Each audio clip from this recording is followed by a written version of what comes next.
Eh bien, bonsoir à toutes et tous. Voilà, nous avons pris des micros pour qu'on soit bien entendu. Je suis Sarah Le Carpentier. Je suis metteur en scène de la compagnie Rêvage qui a proposé hier soir et ce soir le spectacle Europeana, une brève histoire du XXe siècle, ici à la scène nationale de Maubeuge, enfin qui se joue à l'espace Renaissance, qui a lieu place de l'Industrie, voilà, tout à l'heure à 20 heures. Et nous avons, dans le cadre de ce spectacle, organisé un dispositif avec l'exposition photographique qui est là ce soir.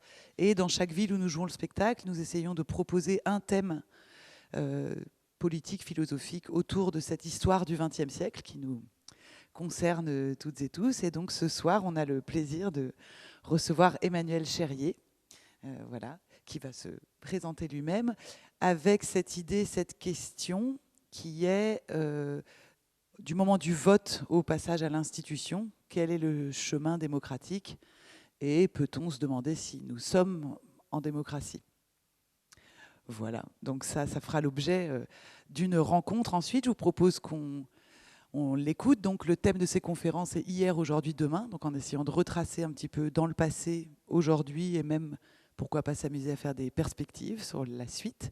Et puis après, le micro sera à vous et nous pour un petit temps d'échange et de questions-réponses et de débat. Voilà.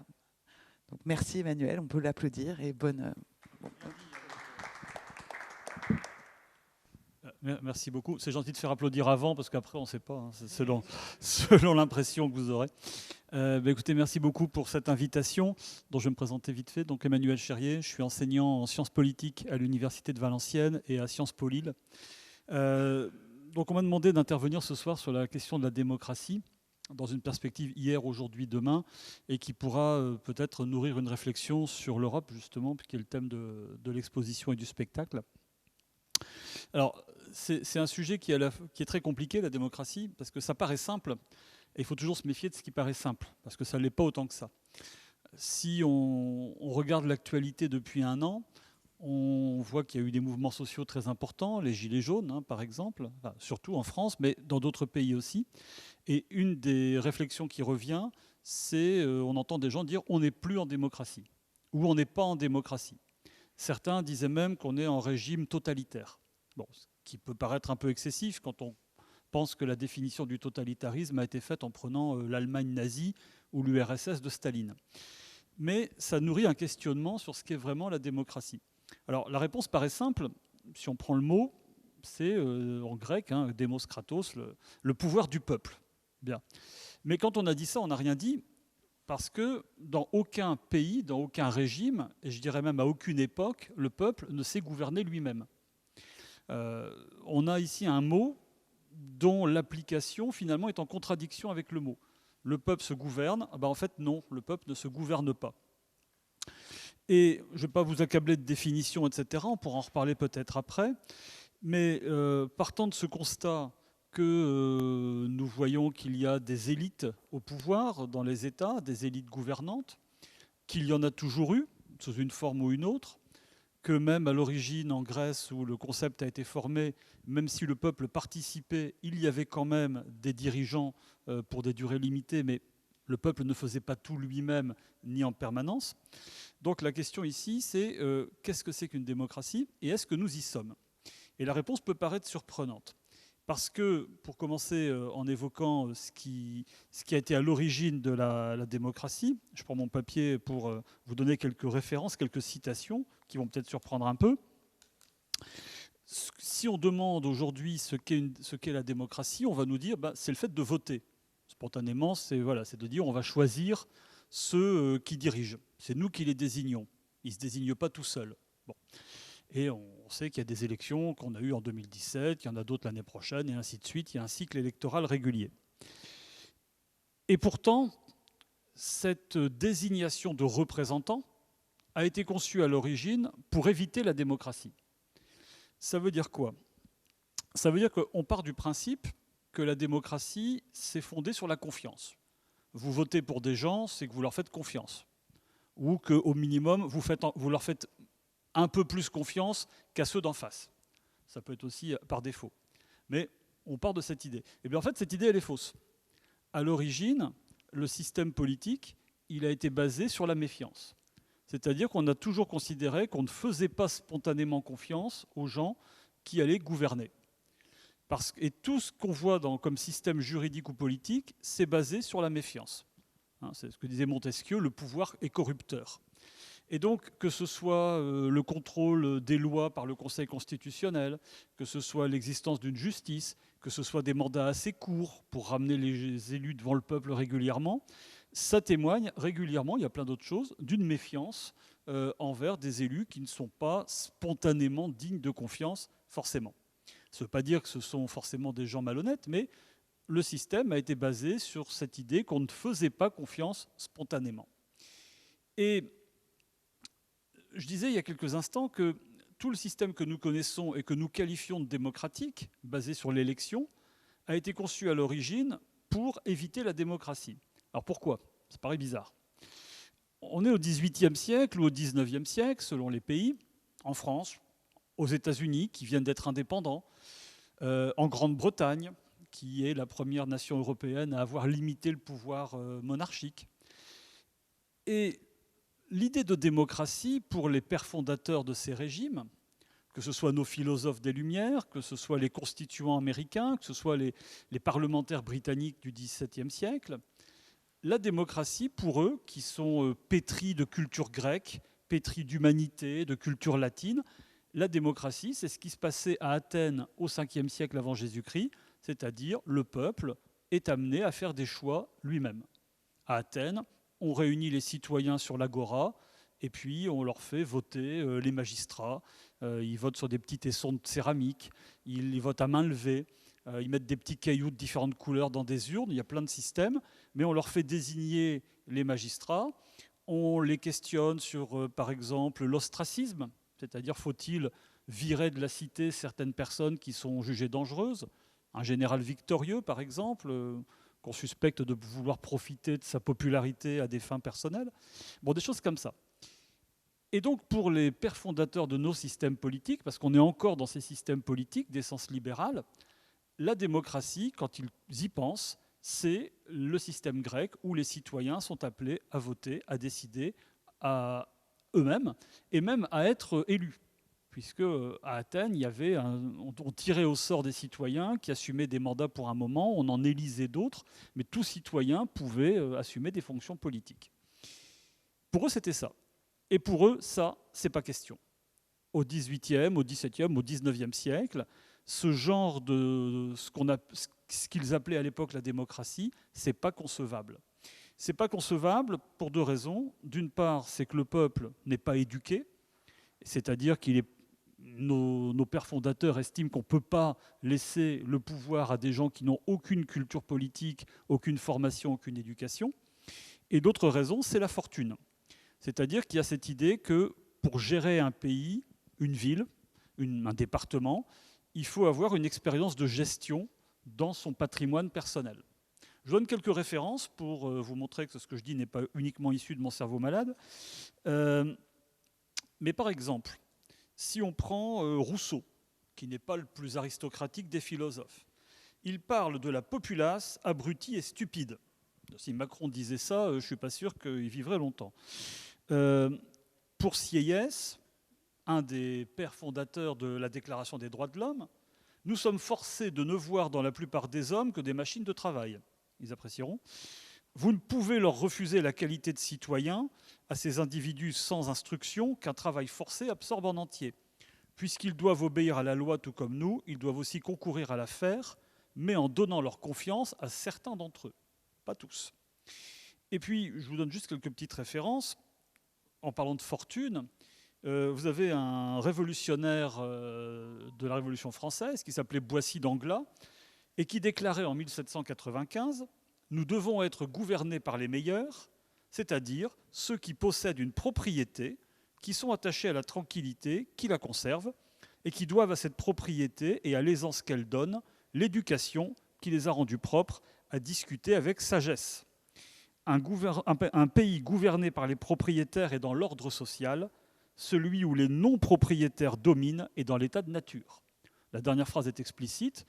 Un pays gouverné par les propriétaires est dans l'ordre social, c'est-à-dire la civilisation. Celui où les non-propriétaires dominent, c'est l'état de nature, c'est-à-dire un état primitif. C'est un état de non-développement civilisationnel. Donc vous voyez avec ces quelques références, et j'en donnerai un peu d'autres, qu'il y a cette méfiance réciproque à l'origine, méfiance envers les élites de la part du peuple, méfiance des élites envers le peuple. Et je compléterai juste pour que vous ayez un panorama un petit peu complet. Voltaire nous dit qu'un pays bien organisé est un pays où le petit nombre fait travailler le grand nombre, est nourri par lui et le gouverne. Et aux États-Unis, Alexander Hamilton, l'un des constituants de 1787, nous dit « Considérez les riches et les pauvres dans la société, les savants et les ignorants. Où prédomine la vertu ? La différence ne tient pas à la quantité, mais à la nature des vices inhérents à chaque classe. Et là, l'avantage appartient aux riches. Leurs vices sont probablement plus favorables à la prospérité de l'État que ceux des indigents, et ils participent moins de la dépravation morale. » Donc, la démocratie est rejetée. Cette démocratie qu'un révolutionnaire français appelé Barnave définissait comme le plus haïssable des systèmes, y compris pour le peuple lui-même, parce que le peuple n'est pas jugé capable de se gouverner, de gouverner la société. Et là, je ne vais pas faire un long exposé, mais déjà Aristote ou Platon nous disaient la démocratie, il faut éviter, ça va être la tyrannie de la majorité sur les minorités. Bien. Et donc, il y a une longue tradition de méfiance. Alors, qu'est-ce qu'on a fait, du coup ? Puisqu'il a bien fallu bâtir un système politique aux États-Unis qui venaient de se libérer des Anglais, en Angleterre qui venait de couper la tête de Charles Ier au XVIIe siècle et de limiter les pouvoirs monarchiques, et en France qui avait fait tomber la monarchie. On a voulu un système représentatif. Et c'est là où est le paradoxe sur lequel nous vivons toujours, c'est qu'à l'origine, le système représentatif, il a été pensé en opposition à la démocratie. Ne pouvant donner le pouvoir au peuple, inculte et sans fortune, il faut le donner à une minorité cultivée et aisée. De toute façon, ça allait ensemble. Hein. La phrase de Boissy d'Anglas est claire. Si vous avez une éducation, c'est que vous avez eu les moyens financiers. Donc la représentation, c'était un substitut, un opposé à la démocratie. Et aujourd'hui, nous considérons la représentation comme démocratique. Pourquoi ? Alors que nous remplaçons finalement, comme l'a dit un auteur, nous remplaçons une aristocratie de naissance par une aristocratie élue. Pourquoi est-ce que nous considérons que c'est finalement démocratique ? Je parlais d'Hamilton tout à l'heure, qui nous disait encore que l'essence de la République américaine réside dans l'exclusion totale du peuple en tant que collectif de toute participation au gouvernement. L'essence de la République américaine réside dans l'exclusion du peuple de la participation au gouvernement. Bien. Ce qui a renversé la perspective et qui a fait que nous considérons maintenant la représentation comme démocratique, alors qu'elle ne l'était pas, c'est qu'il y a eu au XIXe et XXe siècle la généralisation du suffrage universel. Là où une minorité désignait une minorité, c'était le suffrage censitaire sous la monarchie de Juillet, la Restauration, etc., eh bien, nous sommes passés au suffrage universel où les hommes, les femmes depuis peu de temps finalement, 1944 en France, un peu plus longtemps ailleurs, l'ensemble de la population majeure peut désigner les représentants. Et ça a transformé le regard sur la représentation. Là où on opposait représentation et démocratie, eh bien finalement maintenant, on voit la représentation comme l'incarnation de la démocratie. Et pourtant, ce n'est jamais finalement qu'une aristocratie élue. Aristocratie pas au sens de noblesse, au sens d'Ancien Régime, mais aristocratie au sens de le régime des meilleurs, selon la définition grecque. La question se pose aujourd'hui, est-ce que cette aristocratie démocratique, est-ce que c'est vraiment encore le gouvernement des meilleurs ? Parce que les crises politiques que nous voyons dans certains États, qui sont aussi des crises sociales, font douter, justement, que c'est toujours les meilleurs qui gouvernent, même s'ils sont élus. Et on voit bien, d'ailleurs, ça peut sembler paradoxal, que des présidents élus, des gouvernements désignés conformément à la Constitution, des députés élus, sont jugés illégitimes par une fraction de la population. Et pas seulement parce qu'elle n'a pas voté pour eux, mais parce que les actes qu'ils prennent, les déclarations qu'ils font, semblent à cette population ne pas représenter la volonté populaire. Alors, il semble bien que ces principes dont on s'est acclimaté quand même pendant quelques décennies, quelques siècles, sont aujourd'hui entrés en crise.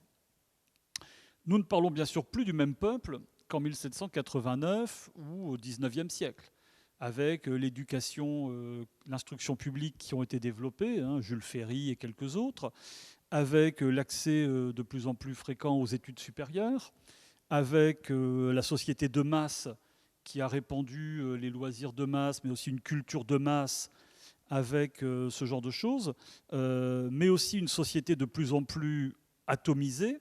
On parle de communautarisme, on parle de fragmentation sociale. La situation n'est plus la même. Donc la question se pose, est-ce que le régime de représentation conçu au XVIIe, XVIIIe, XIXe siècle, modifié au XIXe, XXe, est encore adapté à la société moderne, telle qu'elle évolue?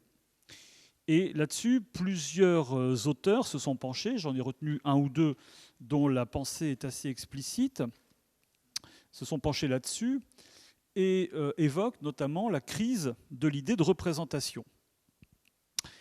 Alors, pour plusieurs raisons. Quand on dit représentation, il faut encore se dire qu'est-ce qu'on représente exactement. On représente des idées, on représente des citoyens.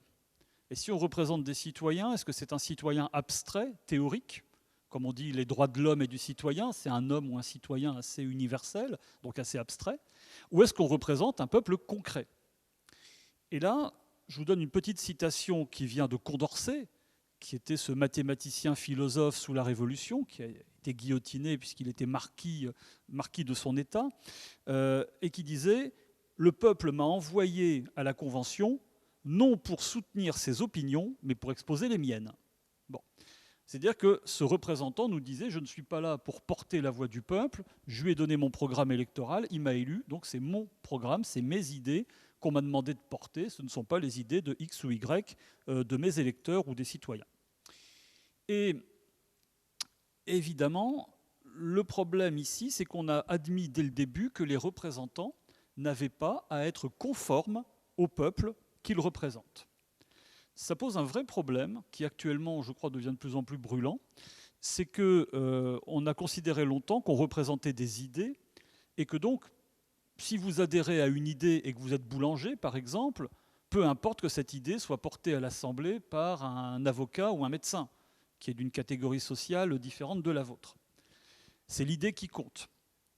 Comme c'est avec ce même argument que pendant longtemps on a dit aux femmes, mais c'est pas grave que vous ne votiez pas parce que on représente des idées, un homme peut vous représenter, même si vous n'êtes pas électrice ni élue, un homme peut représenter votre société, enfin votre condition, vos problèmes, votre pensée.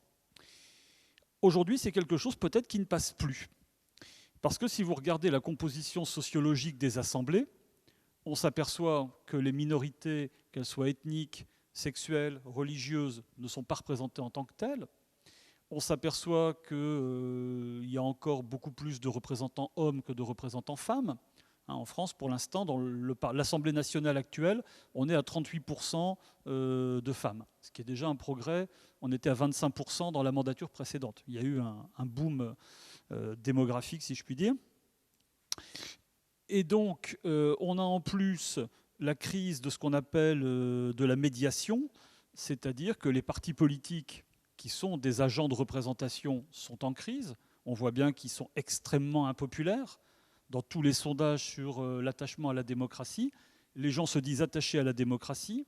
Et quand on leur pose la question « Qu'est-ce qui vous intéresse dans la démocratie ?», ils adhèrent au droit de grève, à la liberté de manifestation. En revanche, les partis politiques arrivent en tout dernier. Et ils sont largement en dessous de 50% d'adhésion. Mais ça vaut aussi pour les syndicats, qui sont eux aussi très peu valorisés par la population dans les sondages. Je rappelle qu'en France, on n'est pas à 10% des salariés qui sont syndiqués. On est en dessous de 10%. Dans certains États comme la Suède, où ce n'est pas la même culture, on est à 40-50%. Donc, il y a beaucoup de choses qui posent problème. Je ne vous donne pas tout ce que j'avais noté, ce serait trop long, mais pour y revenir s'il y a des questions, on constate finalement un certain désenchantement démocratique. Non pas qu'on n'adhère plus à la démocratie en tant que principe, mais qu'on voit qu'on n'adhère plus aux formes que prend ce principe démocratique, ou qu'on n'y adhère plus autant. Alors, face à ce constat, qu'est-ce que l'on peut faire? Je dirais juste pour terminer, avant de dresser quelques perspectives, parce que je ne veux pas être trop long et il faut laisser du temps pour les questions, il y a quelques livres qui sont sortis récemment, qui ont fait beaucoup de débats dans les médias, pas seulement chez les politistes, mais dans les médias. Notamment, vous avez un auteur assez intéressant, c'est un jeune, parce qu'il a une grosse trentaine d'années, qui est germano-américain, qui s'appelle Yascha Mounk, qui est beaucoup passé à la télévision, et qui a publié un livre en 2018 qui s'appelle « Le peuple contre la démocratie ». Bon, ça paraît un peu étonnant, puisque la démocratie, c'est le régime du peuple. Le peuple contre la démocratie. Et en fait, il veut évoquer la montée du populisme, des partis dits populistes, comme on le voit dans différents États, hein, que ce soit la Hongrie, la Pologne, la France, l'Allemagne, UKIP en Grande-Bretagne avec le Brexit, Trump aux États-Unis, etc. Et Yascha Mounk estime que ce qui a fait que la démocratie a eu de l'adhésion des citoyens et ce qui a fait que la démocratie a fonctionné dans les pays de l'Ouest, il ne parle pas des démocraties populaires des pays soviétiques, dans les pays occidentaux, c'est qu'il y a eu 3 facteurs, disait-il, qui ont fait que la démocratie a été en adéquation avec la société. Je vous les fais très rapidement. Le premier facteur, disait-il, c'est que les sociétés étaient homogènes. Qu'on s'en plaigne ou qu'on s'en félicite, c'était une homogénéité, souvent, dit-il, ethnique. Alors ça, c'est déjà des mots qui commencent déjà à entraîner un peu de méfiance, mais il dit les choses, il dit la démocratie, notamment en Europe, États-Unis c'est un peu différent, en Europe, la démocratie, c'était aussi lié à une société qui était ethnique, c'est-à-dire chrétienne, blanche, à peu près, dans sa grande majorité. Et ça, c'est remis en question, dit-il, par les migrations, par le métissage. Deuxième élément qui faisait que ça a fonctionné, c'est que les citoyens voyaient au XXe siècle leurs revenus augmenter régulièrement. On connaît avec ce qu'on appelait les 30 glorieuses, mais c'était vrai aussi avant, c'était plus lent. Mais les citoyens avaient le sentiment qu'ils étaient en train de mieux vivre que les générations précédentes. Et, disait-il, ça faisait aussi qu'ils acceptaient de remettre le pouvoir à quelques-uns, parce que finalement, la gestion de ces quelques-uns leur profitait sur leur feuille de paye. Hein, la hausse du niveau de vie, surtout après la Seconde Guerre mondiale, nos grands-parents, nos parents s'en souviennent, était assez régulière, et les gens avaient une sécurité matérielle. Et Yascha Mounk dit d'ailleurs ce qui a beaucoup choqué, il dit finalement, beaucoup de gens ont adhéré à la démocratie, pas parce que c'est un idéal et que c'est la liberté, mais parce qu'on pouvait se payer un frigo, une télé et une voiture. Alors ça paraît un peu choquant parce que c'est matérialiste, mais il nous dit c'est ça qui faisait que des gens ont adhéré à l'idéal démocratique, c'est qu'ils se disaient finalement c'est bien, je vis mieux, j'ai plus d'argent, je peux acheter des choses. Donc ce n'est pas pour l'idéal de liberté ou d'égalité, mais parce que c'était un idéal économique. Et là, évidemment, dit-il, ça pose problème, puisqu'actuellement, les jeunes générations n'ont pas le sentiment qu'elles vont vivre mieux d'année en année. Et le troisième élément, dit-il, c'est que les démocraties étaient aussi stables parce que c'était les pays les plus puissants du monde. Quand vous regardez les démocraties occidentales dans les décennies, même les siècles précédents, les États-Unis, l'Angleterre, la France, l'Allemagne et quelques autres, c'était les pays les plus puissants du monde. Alors, pas forcément toujours de façon glorieuse, hein, c'était aussi lié à la colonisation par exemple. Or, aujourd'hui, le monde change et la remontée de la Chine, je dis la remontée parce que la Chine a été le moteur économique du monde pendant 15 siècles jusqu'au 18e. La Chine a le sentiment actuellement de retrouver la place qui a été la sienne depuis l'origine de l'humanité quasiment, au moins depuis l'Antiquité. La remontée de la Chine au premier plan, les rapports tendus avec les États-Unis, font que le monde occidental a le sentiment de ne plus être celui qui donne le ton à la planète. Et il ajoutera une dernière chose, ce n'est pas un quatrième facteur, mais c'est une quatrième remarque, c'est l'ascension des réseaux sociaux, parce que, disait-il, auparavant, qu'on s'en plaigne ou qu'on s'en félicite, quand il n'y avait pas les réseaux sociaux, les médias étaient inaccessibles aux citoyens. Nous étions simplement des lecteurs de journaux, nous étions des spectateurs de télé ou des auditeurs de radio, mais nous ne pouvions pas être des émetteurs. Avec les réseaux sociaux, Facebook, Twitter et Instagram et compagnie, nous sommes des émetteurs qui viennent aussi perturber le jeu des médias classiques. Et là, ça change beaucoup de choses. Certains y voient une réappropriation démocratique. Les citoyens peuvent émettre, et on l'a vu avec les Gilets jaunes, c'est beaucoup parti sur Facebook. Les citoyens peuvent lancer des mots d'ordre, créer des forums, contester en ligne, etc. En France, d'ailleurs, ça a commencé en 2005. La démocratie Internet, c'est venu avec le traité européen, la Constitution européenne. Les contestataires, ceux qui appelaient à voter non et qui ont gagné, ont beaucoup investi Internet parce qu'ils avaient le sentiment, à tort ou à raison, que les médias traditionnels étaient pour le oui. Les journaux, la télé étaient pour le oui et que le non n'avait pas beaucoup de place. Alors ils ont défendu leurs arguments en passant par Internet, des forums, des trucs en ligne. Et c'est là où ça a commencé. Alors ça peut être vu comme une réappropriation démocratique par le citoyen, mais ça permet aussi de délégitimer les médias traditionnels. Quand vous voyez tout ce qui est lié aux fake news, la théorie du complot qui se répand énormément, notamment chez les jeunes générations. Moi, je suis parfois assez étonné de voir mes étudiants qui adhèrent énormément à certaines choses, qui contestent le 11 septembre, sa réalité, qui estiment que les attentats de Paris en 2015 sont une manipulation des services secrets français, que, je leur ai demandé récemment s'ils étaient sûrs que Johnny était mort, mais c'est un peu ça. Et là, on a justement cette idée de relativisme où tout vient un peu sur le même plan. Ce que disent les journaux et ce que dit Madame Dupont derrière son ordinateur, même quand elle dit n'importe quoi, finalement, c'est aussi crédible ou non crédible. Tout se vaut. Donc, pour l'auteur dont je parle, Yascha Mounk, la démocratie, c'est sa conclusion, devient moins démocratique. Il dit que nous arrivons à une société où nous avons soit la liberté sans démocratie, c'est-à-dire des régimes politiques qui, bien évidemment, défendent les libertés personnelles, mais qui tiennent le peuple à l'écart de la décision. Exemple type, en France, on a la liberté de voter, de se déplacer, d'écrire, de parler, de dire des choses, mais les élites ne tiennent pas forcément compte de la volonté du peuple. Exemple donné par l'auteur, 2005, les Français votent non au traité constitutionnel européen.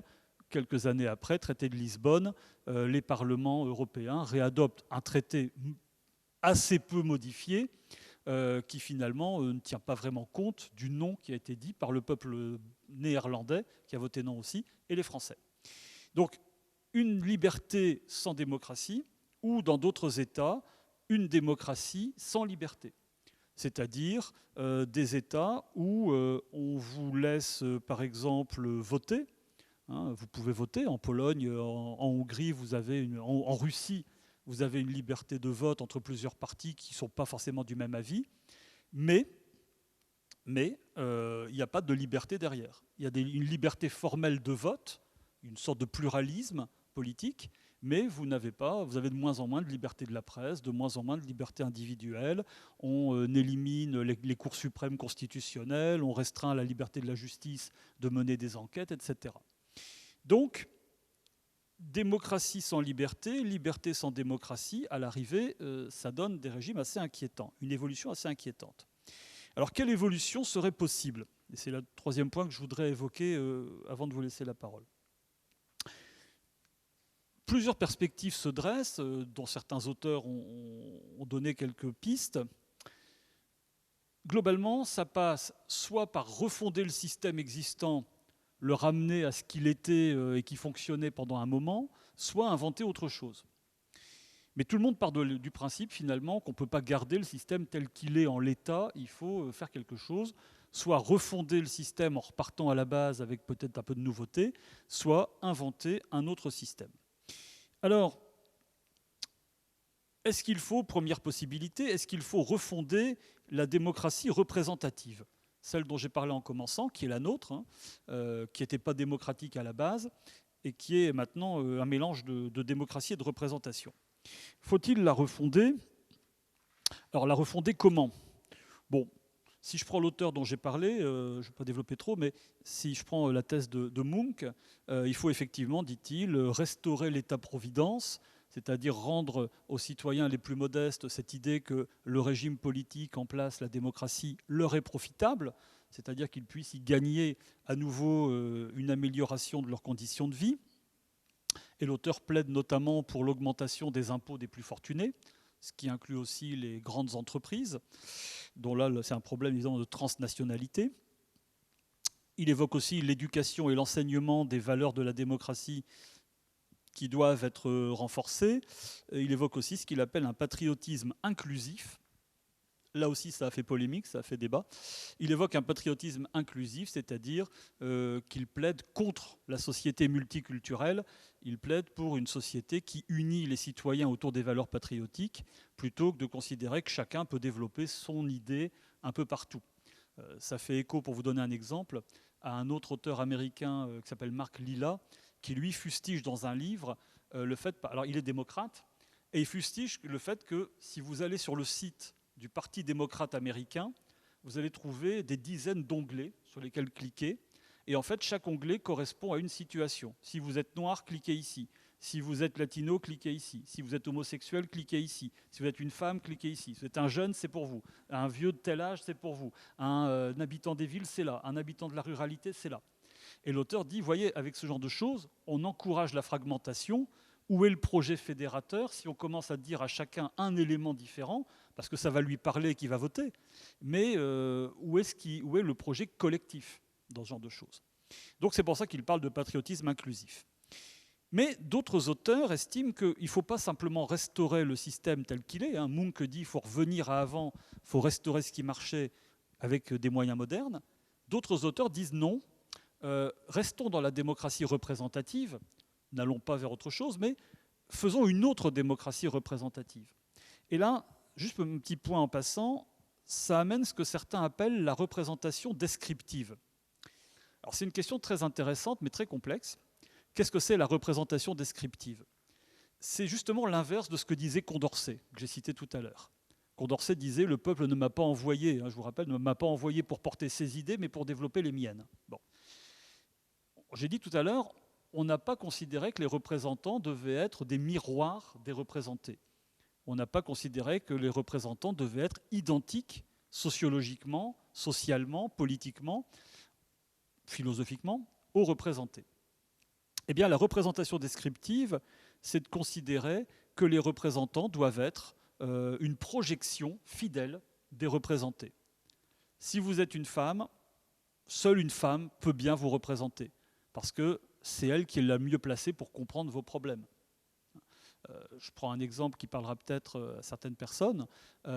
Lorsqu'il y a eu en 1974 le débat sur la légalisation de l'avortement, la loi Veil, il faut bien se rappeler que le Parlement français à l'époque était essentiellement masculin. Et un des arguments des féministes qui défilaient dans la rue pour soutenir la loi que Simone Veil portait sous l'impulsion de Giscard et Chirac, un des arguments, c'était ce sont des hommes qui, bien sûr, ne peuvent pas porter d'enfants, par définition, qui vont décider si moi, j'ai le droit ou non de ne pas en porter à certains moments. Voilà, et ça, c'est cette idée, vous savez, ça renvoie à ça, seule une femme peut comprendre le problème que vit une femme. Mais on peut décliner ça sur beaucoup de points. Seul un maghrébin, un musulman, peut-être, peut comprendre vraiment les problèmes des maghrébins, des musulmans. Seul un catholique peut comprendre les problèmes. Seul un homosexuel peut comprendre les problèmes d'un homosexuel, ce qu'il vit peut-être comme agression, etc. Aux États-Unis, ça a été bien sûr cet argument, seul un noir peut comprendre le racisme dont est victime parfois un noir, etc. Donc, est-ce qu'il faut, pour bien représenter la population, ne pas s'en tenir uniquement à l'idée, à l'idéologie, mais intégrer le côté sociologique des représentés et des représentants? Alors l'embêtant, évidemment, c'est que ça peut amener à des raffinements extrêmes ou arrêter le curseur. Je pose quelques questions comme ça, mais je n'ai pas de réponse. Est-ce qu'un noir homosexuel va être valablement représenté par un noir hétérosexuel? Qu'est-ce qui va compter? La couleur de peau qui est la même ou la sexualité qui n'est pas la même? Est-ce qu'une femme blanche pauvre va être mieux représentée par une femme blanche riche ou par une femme noire pauvre? Etc., etc., etc. Donc vous voyez, mais ça c'est un débat qui existe notamment aux États-Unis et qui est l'un des débats sur la refondation de la démocratie. Il y a déjà eu quelques tentatives, notamment, je le signale, le Parti démocrate, dans ses statuts, dans les années 70, a ouvert des sortes de quotas pour les représentants des minorités ethniques. Et c'est d'ailleurs grâce à cela que Jimmy Carter, en 1976, a été désigné candidat, parce que ces minorités l'ont plus soutenu que ses adversaires. Bon, donc ça c'est, vous voyez, on reste dans la démocratie représentative, mais est-elle celle qui a toujours existé ou faut-il la modifier? D'autres auteurs, deuxième piste, envisagent un autre modèle de démocratie. Refondons la démocratie, mais pas de représentation. C'est ce qu'on entend d'ailleurs beaucoup dans les cortèges des Gilets jaunes, qui, on l'a vu, ont souvent désavoué ceux qui sortaient de leur rang pour aller parler au gouvernement. Et ça a été un des problèmes de cette situation, c'est que le gouvernement, Édouard Philippe, avait parfois du mal à trouver des interlocuteurs. Vous avez peut-être vu des documentaires qui, comme ça fait un an, passaient à la télé. On a vu des gens qui témoignaient à visage masqué « je suis allé parler au Premier ministre ». Comme si c'était une sorte de crime, mais ils avaient peur que leurs camarades leur disent « tu n'es plus des nôtres ». Maintenant, tu essayes de te pousser, d'en profiter pour devenir un représentant, un leader. Et quand certains ont fondé des partis politiques ou ont voulu se présenter aux élections européennes, ça a été un déferlement souvent contre eux, par exemple. Donc, une démocratie non représentative, alors qu'il pourrait être peut-être une démocratie directe. Est-ce que, c'est une des questions, et là non plus je n'ai pas de réponse, je les pose, est-ce que nous sommes dans la possibilité d'avoir maintenant une démocratie directe? Notamment peut-être par la question d'Internet. On voit bien que nous sommes dans une démocratie où maintenant on peut voter sur des tas de choses qui ne sont pas politiques directement, mais vous pouvez voter en ligne dans plein de médias pour un sujet de journal. Vous allez sur la page d'un journal, il vous pose des questions. Pensez-vous que ceci, cela, oui, non. Vous voyez ça sur l'Express, Le Point, Ouest France, enfin bref, plusieurs font cela. On a eu régulièrement des partis politiques qui désignent leurs dirigeants par des votes électroniques. Ça coûte cher et c'est long de faire des votes papier maintenant. Donc, ouvrir des permanences où les militants viennent voter avec des enveloppes et des bulletins, où on mobilise des gens, etc., ça peut être compliqué. Les dernières fois que les Républicains, par exemple, en 2014, avaient reporté Nicolas Sarkozy à leur tête, ou plus récemment Christian Jacob, ça a été dans la majeure partie des cas des votes électroniques. Vous recevez un code, vous vous connectez le jour dit sur un site, et puis vous votez en ligne pour tel ou tel candidat, ou blanc. Bon. Est-ce que ça pourrait être généralisé via les smartphones, les tablettes, les ordinateurs portables, les ordinateurs fixes, que de temps en temps, vous votiez directement pour des sujets? Le débat actuel, c'est sur le référendum d'initiative citoyenne, qui est un des idéaux portés par les Gilets jaunes. Bon, et qui est vu comme justement une façon de ne pas passer par les représentants. Les citoyens lancent eux-mêmes des sujets, et puis ils votent, oui, non, et puis on se passe des représentants. Bon. Ce qui rejoint d'ailleurs, soit dit en passant, certains idéaux politiques, avec des proportions gardées. Le référendum régulier, c'était un des principes du gaullisme, sauf que là, on ne parlait pas d'origine citoyenne, mais c'était le pouvoir en place, ou le bonapartisme avec les plébiscites, c'est le pouvoir en place qui décidait. Mais c'était cette idée de se passer de représentants sur des sujets fondamentaux. Alors, je ne vais pas être trop long, mais on pourrait aborder aussi la démocratie délibérative ou la démocratie participative, mais qui sont là des aménagements de la représentation. Ce ne sont pas vraiment des alternatives, ce sont des aménagements de la démocratie représentative. La démocratie délibérative, tout simplement, c'est qu'on considère qu'avant chaque grande élection, il faut un débat. Pas seulement un débat entre politiciens sur les plateaux de télé, mais un débat citoyen. Vous avez même des penseurs américains qui avaient dit qu'avant chaque élection présidentielle, il faudrait un débat national où pendant une journée, les gens ne vont plus travailler et on débat avant de se voter quelques jours plus tard. Et ils avaient chiffré le coût, parce que si les gens ne vont plus travailler, ils perdent une journée de boulot, et ça peut faire mal sur le porte-monnaie, quand ce n'est pas des gros salaires, une journée c'est quelque chose. Ils avaient estimé que l'indemnisation du travail perdu, ce serait 15 milliards de dollars. Je vous laisse deviner pourquoi l'État américain n'a pas retenu la proposition, qui est un peu onéreuse. Mais ça pourrait être une occasion, faire participer, faire débattre obligatoirement, et les citoyens.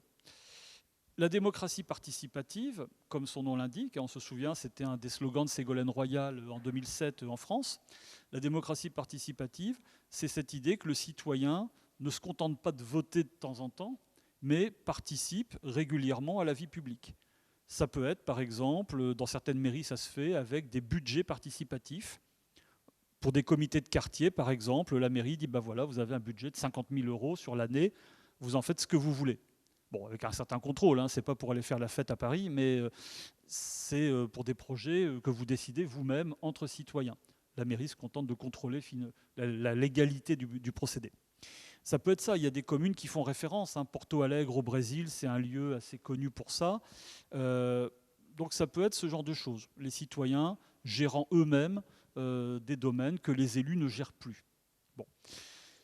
Et certains évoquent même une ultra-démocratie. Et je terminerai par là, alors qui est un concept moins connu peut-être que la démocratie participative. L'ultra-démocratie, notamment, passe par la révocation des élus. Ce que les Américains appellent le recall, le rappel. La révocation des élus, c'est que vous n'attendez pas que leur mandat soit fini pour les battre aux prochaines élections. Puis peut-être que vous allez voter contre eux, mais la majorité va les réélire et vous allez hurler de rage. La révocation, c'est que par pétition, si vous réunissez un nombre de signatures qui a été défini par la loi ou la Constitution, on peut abréger le mandat avant son terme. Vous réunissez le nombre de signatures, on fait un référendum, le mandat de monsieur Untel ou madame Untel doit-il s'arrêter avant son terme? Oui, non. Si le non l'emporte, le mandat continue. Si le oui l'emporte, le mandat est fini, on fait une élection.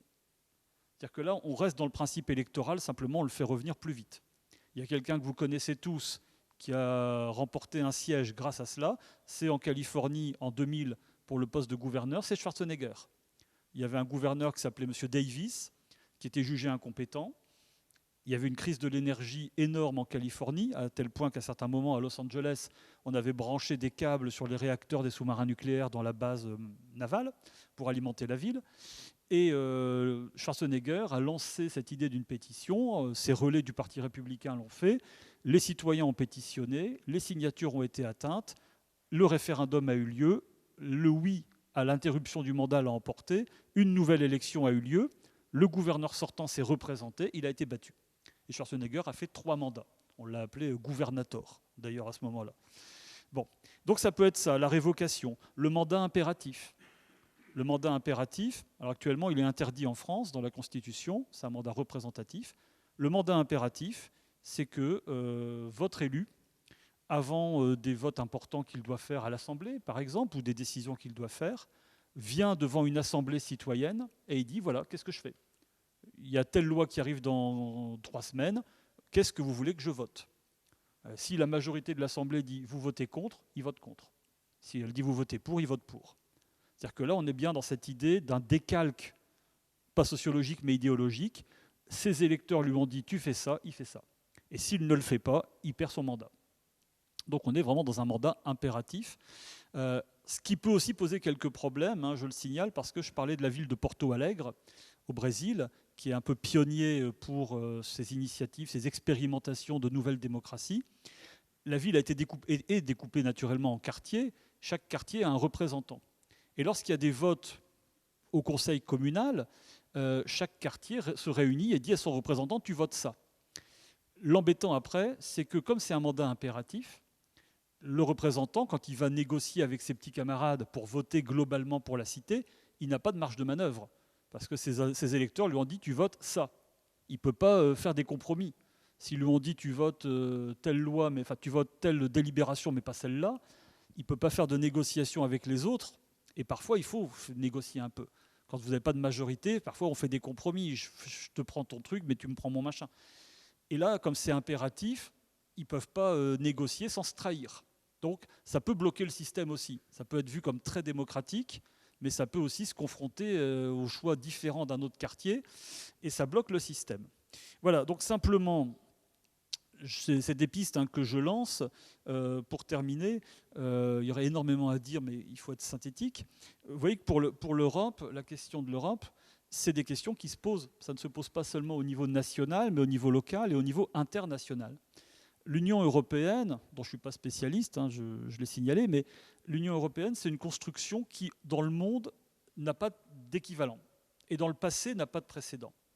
Ce n'est pas une fédération, ce n'est pas tout à fait une confédération, c'est un modèle hybride, ce qui le rend peut-être intéressant, dont les citoyens ont beaucoup le sentiment qu'il n'est pas démocratique. Ce qui n'est pas tout à fait vrai. Je dois terminer là-dessus. Évidemment, c'est extrêmement compliqué. Évidemment, c'est technocratique. Que toute personne qui a tenté de lire le traité européen sur la Constitution en 2005 et qu'il l'a compris dans toutes ses dimensions lève la main. Moi, je vous assure que j'ai un peu étudié quand même le droit européen dans mes études de jeune étudiant. Je n'ai pas réussi à tout comprendre. Idem sur les traités, sur les textes fondateurs. Donc on a ce sentiment de technocratie. La Commission européenne n'est pas élue par les citoyens, ce sont des délégués des États. Mais vous avez vu avec les malheurs récemment de Madame Goulard que ça ne se passe pas aussi facilement que certains le croient. Il ne suffit pas que l'État dise « c'est machin qui me représente ». Si c'est bloqué par le Parlement ou d'autres, ça peut coincer. Il y a quand même de la démocratie dans l'Union européenne. Je vais peut-être finir sur une note d'espoir. Parce qu'il y a un Parlement européen qui est élu, et même si ce n'est pas lui l'acteur principal, il n'est pas non plus totalement négligeable. Il ne faut pas oublier une chose. En Europe, ce n'est pas la Commission européenne qui a le plus de pouvoir, c'est le Conseil. Et le Conseil, il est formé des chefs d'État ou de gouvernement. Et une partie des décisions se prend encore à l'unanimité. C'est-à-dire qu'un État qui a le sentiment que ses intérêts sont bafoués, beaucoup de peuples ont le sentiment que l'Europe les écrase et que leurs intérêts, leur culture, leurs coutumes sont ignorés. Un État qui a le sentiment que ses intérêts sont bafoués, s'il met son veto, s'il dit non alors que c'est un vote unanime, il bloque le processus. Bon, il y a d'autres dimensions où c'est à la majorité, mais ça veut dire que les chefs d'État qui procèdent du peuple, de leur peuple, le président de la République, on l'a élu. Le Premier ministre de Sa Majesté, il est élu, il faut qu'il soit au Parlement pour être Premier ministre. Donc ils procèdent quand même de leur suffrage universel dans leur pays. Les États ont un poids sur l'Europe. Et le conseil des chefs d'État et de gouvernement, ou thématiquement les conseils des ministres des Transports, conseil des ministres de l'énergie, etc., ont des pouvoirs identiques de blocage ou de faire évoluer. Quand il y a eu en 2005 une réforme de la politique agricole commune, la France et l'Allemagne ont réussi à peser pour que ça n'aille pas trop contre leurs agriculteurs. Bon. Donc je signale ça parce qu'il faut bien comprendre une chose. Pourquoi est-ce que l'Europe a très mauvaise presse aussi? Parce qu'elle a aussi eu bon dos. Une bonne partie des dirigeants nationaux ont souvent mis sur le dos de l'Europe des décisions dont ils ne voulaient pas assumer la paternité, alors que c'était bien eux qui les avaient prises au sein du Conseil. Ce n'était pas le Parlement ni la Commission apatride de fonctionnaires technocrates. C'était le Conseil qui avait décidé. Et les conseils, c'était les chefs d'État. Mais dire « Ah ben, mon pauvre monsieur, on n'y peut rien, hein, l'Europe nous oblige, hein, sinon on ne va pas y arriver, on va être puni », c'est plus facile que de dire « Oui, j'ai accepté cette décision parce que je pense qu'elle va être profitable à long terme, même si sur le moment, elle est pénible. » Bon, l'Europe a bon dos. Et il ne faut pas s'étonner qu'elle ait un désaveu des peuples ou qu'elle soit vue comme déficitaire en démocratie quand on lui fait aussi porter bien souvent des responsabilités qu'elle n'a pas ou qu'on lui impute des décisions qui viennent en fait des États membres. Bien. Voilà, donc je voudrais juste terminer là-dessus. Et puis bien sûr, maintenant, s'il y a des questions, j'espère que je n'ai pas été trop long ni trop compliqué. S'il y a des questions, bien sûr, j'y réponds. Tout à l'heure, vous avez cité le droit de révocation. Bon, vous avez cité un exemple, je crois, aux États-Unis, Oui. il me semble. En fait, ici, en France, récemment, il y a quelqu'un qui a voulu faire usage de ce droit de révocation. C'est François Ruffin. Oui. Il a proposé que ses électeurs, s'ils n'étaient pas contents de la représentation qu'il faisait, pouvaient le révoquer. Et il n'a eu pratiquement aucune réponse. Oui, parce que... Donc, qu'est-ce que ça veut dire? Ça veut dire qu'il y a actuellement peut-être... Enfin, j'ai entendu ce matin une émission où il était question d'organiser, c'était des têtes pensantes qui avaient dans l'idée d'organiser l'apathie des citoyens. Je ne sais pas si ça vous dit quelque chose. Oui. Je n'ai pas retenu de qui il s'agissait, mais peut-être qu'on est dans cette situation-là. C'est-à-dire que, bien sûr, on a le mouvement des Gilets jaunes qui dément totalement ça, ou partiellement, mais il y a peut-être aussi une apathie générale qui fait qu'on n'exerce pas son droit. Oui, alors il y a plusieurs choses. Effectivement, le droit de révocation, c'était dans le programme, par exemple, de Jean-Luc Mélenchon à la dernière présidentielle, et dont François Ruffin est proche politiquement, il siège dans le même groupe. Ce qui se passe aussi, c'est que c'était un droit assez symbolique, parce que ce qu'a proposé le député Ruffin n'existe pas dans la loi, mais ça ne lui interdit pas de demander à ses électeurs ce qu'ils pensent de son mandat, faire un bilan de demi-mandat, et puis s'il en avait tiré lui-même les conséquences en disant bah, vous êtes contre, je m'en vais, il en a tout à fait la possibilité. Mais là, on est dans un no man's land juridique au niveau constitutionnel. Peut-être aussi que les citoyens, comme ça n'existe pas et qu'ils n'ont pas eu l'occasion de le voir, ça paraît bizarre ou ça ne parle pas encore. Alors quand vous parlez d'apathie, oui, ça fait ce qu'on a appelé parfois aussi la grève des urnes. C'est un moyen d'action qui peut être utilisé. Vous avez parfois des hommes politiques qui ont appelé à l'abstention pour montrer par la masse d'abstention que les citoyens ne sont pas d'accord avec la question posée au référendum ou avec les candidats qui sont présents à une élection. Je prends juste 2 exemples.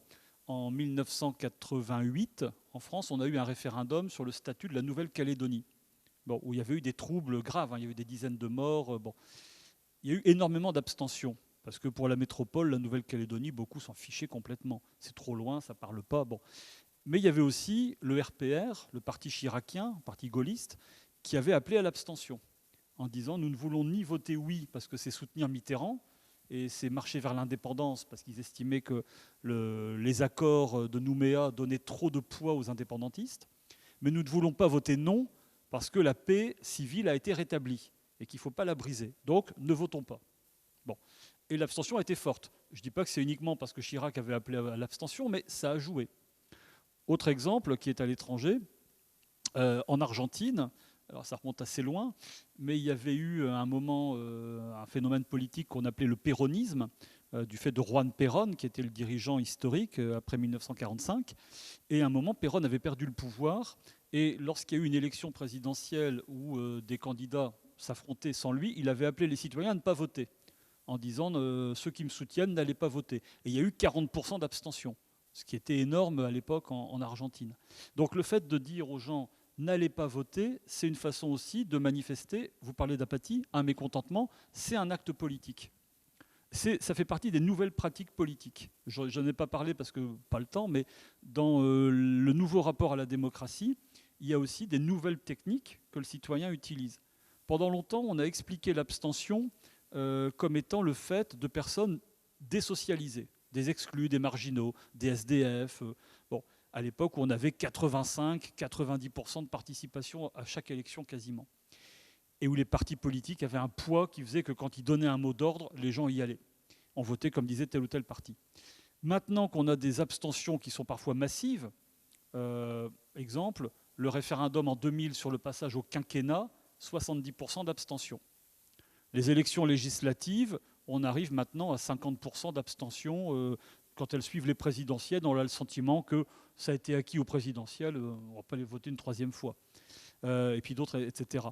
Ne pas aller voter, on ne peut plus l'expliquer uniquement par un fait de désocialisation. Donc, c'est soit que l'enjeu n'intéresse pas, voter pour un conseiller régional, un conseil même municipal, maintenant ça monte, les gens ne voient plus trop l'enjeu. Ou le fait de dire l'offre électorale ne me convient pas, donc j'y vais pas. Mais c'est un acte qui réfléchit, c'est un acte qui témoigne d'une culture politique.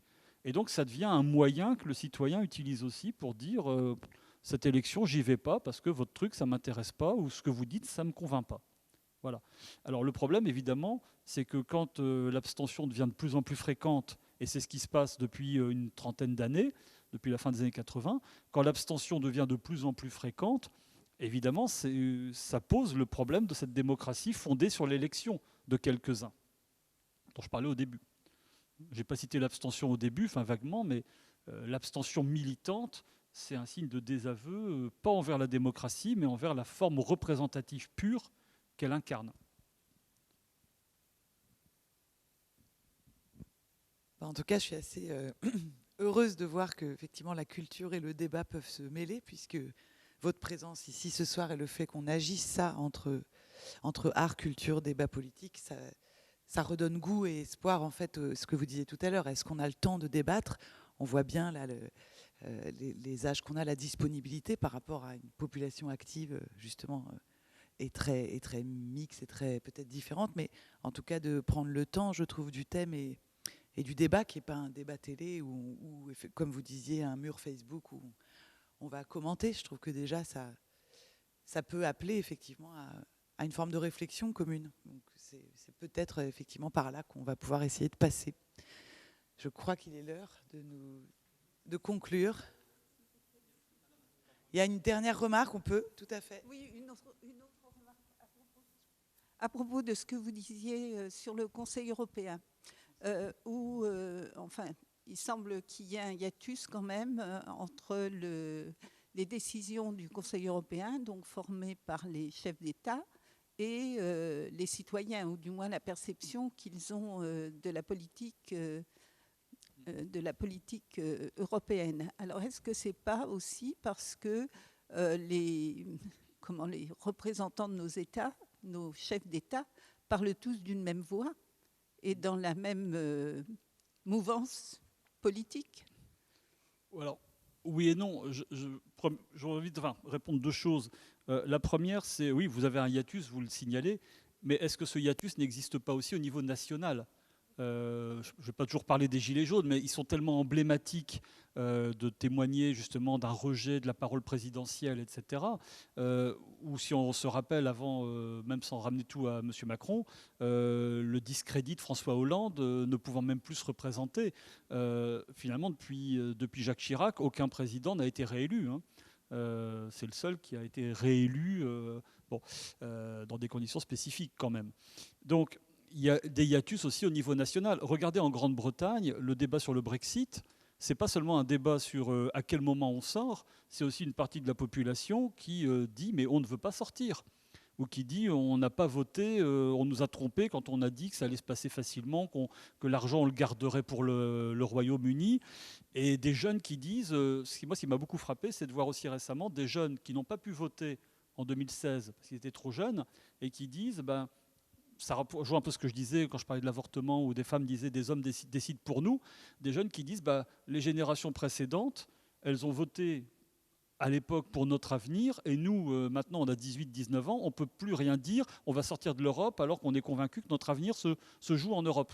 Donc ça aussi, c'est un hiatus profond. Donc sur ce point, je pense que l'Europe, c'est la reproduction de hiatus qui sont profonds dans la société au niveau national. Elle n'est pas mieux, peut-être pas pire, j'en sais rien, mais elle n'est pas mieux non plus que dans les niveaux nationaux. Après, sur le fait que les dirigeants parlent d'une seule voix, alors oui, c'est un autre problème que je n'ai pas eu le temps d'évoquer, vaguement, c'est sur la façon dont l'élite est formée. En France, on dénonce beaucoup l'énarchie, avec le parcours typique Sciences Po, ENA, ou grandes écoles, grands corps de l'État, pour former les dirigeants. Et qui on a l'impression, c'est dit que finalement ils sont tous issus du même moule, hein, entre Juppé, Macron, Jospin. Est-ce qu'il y avait des lourdes différences politiques et de gestion ? Bon. Maintenant, sur ce point, en Europe, quand vous regardez quand même, ils ne parlent pas toujours tous de la même voix. Parce que sinon, les décisions européennes seraient prises à l'unanimité tout le temps et avec une facilité qui serait évidente. L'Angleterre sortie, je ne vais pas rappeler ce que faisait Mme Thatcher, mais I want my money back, je bloque l'Union. Le général de Gaulle quittant pendant des mois et des mois, la France ne siégeant plus en Europe tant qu'on ne lui avait pas donné ce qu'elle voulait. La politique de la chaise vide, c'est vieux, mais ça existe encore un peu.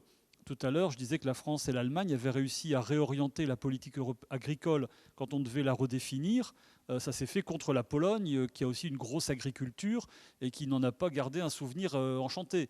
Donc, il y a aussi les intérêts nationaux s'expriment. C'est pour ça que je disais qu'on fait parfois porter à l'Europe des chapeaux qui ne sont pas les siens. Quand des dirigeants ont le sentiment qu'ils vont payer trop cher en interne certaines décisions ou qu'elles nuisent à leurs intérêts, ils savent aussi dire « je ne suis pas d'accord ». Bon, peut-être que ça ne se sait pas assez. Et après, je ne suis pas spécialiste, peut-être que ce n'est pas si fréquent que ça qu'il y a un désaccord. Mais c'est vrai, il y a un problème global dans les États, c'est ce sentiment que l'élite dirigeante est monolithique, que derrière les nuances de gauche, de droite, de conservateurs, de libéraux, de socialistes ou autres, c'est les mêmes pensées, la pensée unique, qui s'exprime.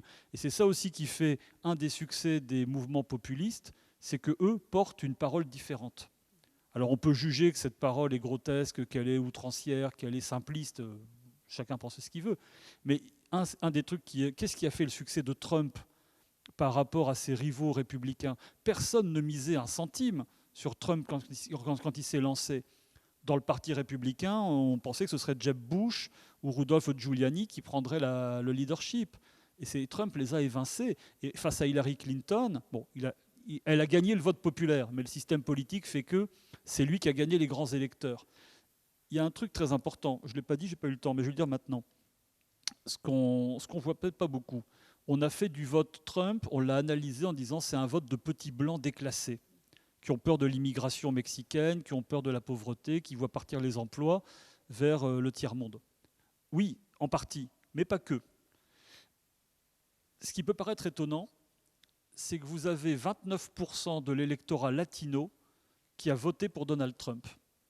Alors qu'il n'est pas tendre avec les Mexicains et les Latinos en général. Hein. Le mur, c'est leurs petits copains, c'est leurs frangins, c'est leurs cousins qui vont en pâtir. Et si vous regardez même la Floride, ce n'est pas 29%, c'est 31% des Latinos en Floride qui ont voté Trump. Ce qui fait qu'il a eu les 29 grands électeurs de Floride et ça a suffi à faire basculer la victoire dans son camp. Pourquoi est-ce que des gens qu'il stigmatise généralement ont voté pour lui? Parce qu'il a dit qu'il ramènerait des emplois. Et ce sont les Latinos sans emploi qui ont voté Trump. C'est-à-dire que là, c'est leur situation socio-professionnelle qui a été plus forte que leur origine ethnique. Et ils ont écouté le message d'un gars qui dit « Moi, je sais faire du business, je vais faire revenir les emplois. Parce que je vais taxer les entreprises qui ont fait des usines à l'étranger. Et je vais leur dire de réimplanter ici. » Et ça a parlé plus fort. Vous voyez le côté langage disruptif, le langage moi, je ne suis pas Hillary Clinton qui parle au col blanc, qui parle aux gens éduqués. Je suis peut-être grossier, je suis peut-être vulgaire, je suis peut-être macho, mais je vous dis que je vais vous ramener du boulot. Ben, certains, ça suffit. Et à faire oublier qu'il disait que les latinos étaient des voleurs, des violeurs et compagnie. Parce qu'il l'a dit. Hein. J'ai pris un exemple comme ça un peu long, mais c'est pour essayer de montrer, justement, quand sa grande force, ça a été de faire passer Hillary Clinton comme l'incarnation de l'establishment, des classes favorisées, des gens éduqués qu'on voyait, et qui sont tous les mêmes. Parce qu'il a mis finalement dans le même sac ses rivaux républicains et Hillary Clinton pour dire « vous êtes tous des privilégiés ». Venant de la part d'un milliardaire, c'est fort. Hein. Ah ouais, mais c'est ça qui est incroyable. C'est qu'il a réussi à incarner une fraction du peuple qui se sent déclassé, pauvre, méprisé, parce qu'il a dit « moi, je ne suis pas comme ces gens-là, je parle crûment, et puis voilà. » quoi. Et sa réussite sociale, qui en France aurait été un boulet à son pied, salaud de riche quasiment, aux États-Unis, c'est le gars qui s'en est sorti et qui a bien marché, donc on peut lui faire confiance.